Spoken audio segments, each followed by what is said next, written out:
पूजा पाठ में क्यों नहीं करते प्याज और लहसुन का इस्तेमाल? जानिए इससे जुड़ी पौराणिक कथा। जब भी भगवान के पूजा पाठ की बात आती है तो लहसुन और प्याज को उनसे दूर ही रखा जाता है। आखिर ऐसी क्या वजह है कि लहसुन और प्याज का प्रयोग पूजा और व्रत में वर्जित है? हमारे हिंदू धर्म में अनेक मान्यता प्रचलित है जिनका हम लोग पालन भी करते हैं। शास्त्रों के अनुसार विशेषकर प्याज और लहसुन भगवान को चढ़ाने से मना किया गया है, इसलिए इन दोनों को धार्मिक कार्यों में प्रयोग नहीं किया जाता। ये जानते हुए कि प्याज लहसुन गुणों की खान है, लेकिन इसके बाद भी व्रत के लिए बनने वाले किसी भी प्रकार के भोजन में प्याज लहसुन का प्रयोग नहीं किया जाता। इसके पीछे एक पौराणिक कथा भी है। आइए जानते हैं कि समुद्र मंथन के समय ऐसा क्या हुआ था जिसके कारण लहसुन और प्याज का प्रयोग पूजा तथा व्रत में वर्जित है। समुद्र मंथन की घटना। भगवान को लहसुन और प्याज का भोग न लगने के पीछे एक पौराणिक कथा भी जुड़ी हुई है। कहा जाता है कि श्रीहीन हो चुकी स्वर्ग को खोई हुई वैभव संपदा की प्राप्ति के लिए देव और असुरों ने मिलकर समुद्र मंथन किया था। समुद्र मंथन करने के दौरान लक्ष्मी के साथ कई रत्नों समेत अमृत कलश भी निकला था।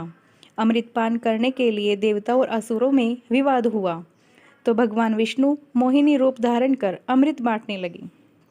सबसे पहले अमृत पान की बारी देवताओं की थी, तो विष्णु भगवान देवताओं को अमृतपान कराने लगे। तभी एक राक्षस देवता का रूप धारण कर उनकी पंक्ति में खड़ा हो गया। सूर्यदेव और चंद्रदेव उसे पहचान गए।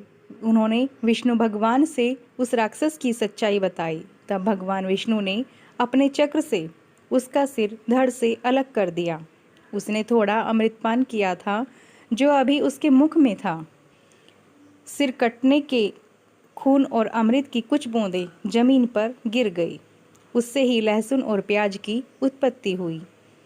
जिस राक्षस का सिर और धड़ भगवान विष्णु ने काटा था, उसका सिर राहु और धड़ केतु के रूप में जाना जाने लगा।